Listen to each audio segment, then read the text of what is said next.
Tout le monde et bienvenue sur Code Discovery. Aujourd'hui, je vais vous montrer comment utiliser notre fameux Webpack Dev Server. Dans les précédentes vidéos, nous avons vu comment nous pouvons installer et configurer Webpack. Nous avons vu son importance et maintenant, nous allons utiliser le Webpack Dev Server.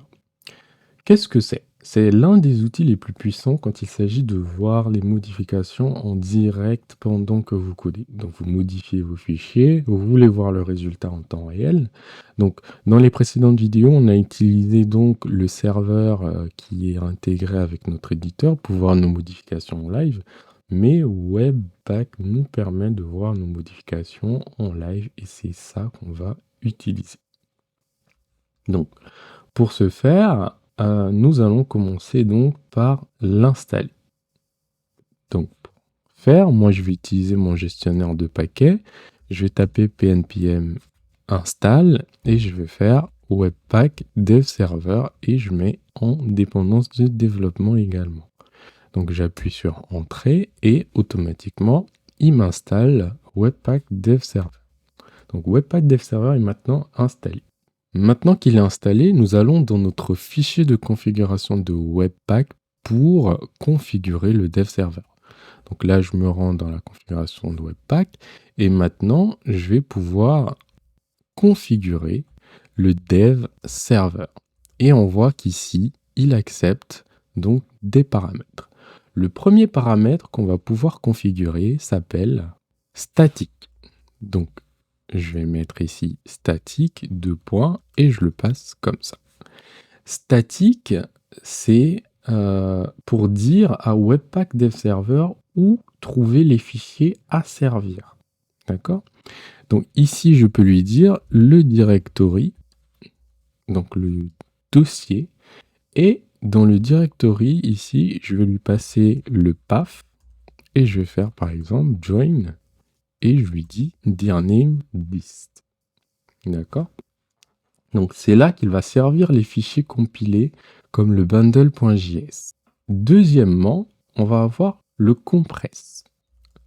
Donc ici, si je fais compress, 2 points, et je vais le mettre ici donc à true. Compress, cela va activer la compression gzip des fichiers pour tester les performances de votre application. Donc dans des conditions qui seront proches de la production, par exemple. Ensuite, un autre paramètre, ça va être le port. Donc le port, je peux y mettre ici, par exemple, dans mon cas, c'est 9000. 9000, assurez-vous que le port que vous mettez est un port disponible sur votre machine.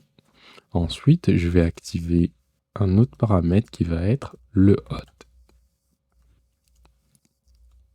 Le hot, ce paramètre active le hot module replacement.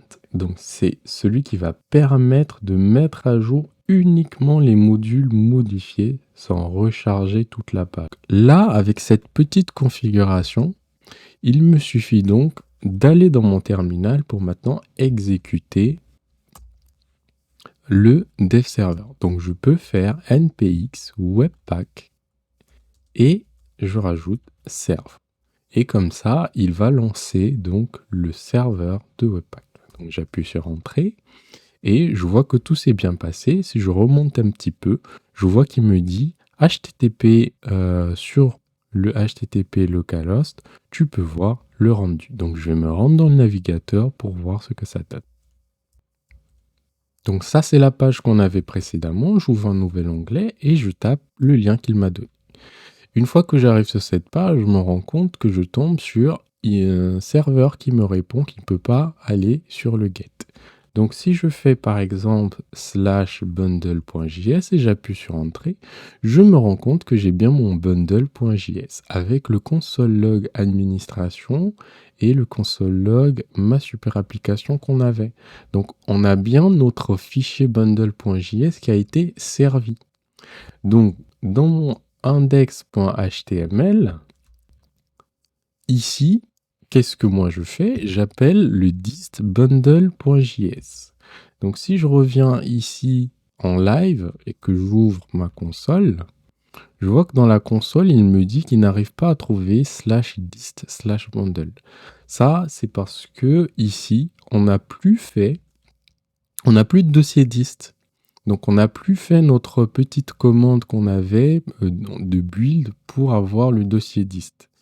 Maintenant, on utilise le dev server, c'est-à-dire voir les modifications en live. Donc, en lieu et place de mettre /dist, ce qu'on va faire, c'est appeler le serveur donc en localhost 2.9000, le serveur de Webpack, et on a /bundle.js. Si je fais ça et que je reviens dans mon navigateur, tout fonctionne très bien. Donc j'ai ma super application et administration. Si par exemple je reviens dans le code et que je veux modifier par exemple le fichier JS, on va prendre admin. Donc si je fais administration 2, j'appuie sur enregistrer, je reviens dans le navigateur. Automatiquement, j'ai administration 2.js. Mais je suis obligé d'actualiser la page. Donc si je reviens et que je supprime par exemple, je mets JS loaded, j'enregistre. Quand je reviens dans mon navigateur, hop, j'ai une petite erreur.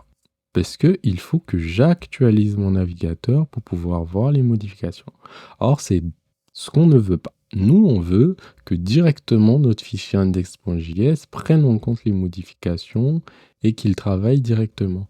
On ne veut pas également avoir des liens comme ça en HTTP localhost 2.9000 /bundle.js. Donc pour ça, on va reconfigurer notre webpack.config.js pour prendre en compte notre fichier index.js.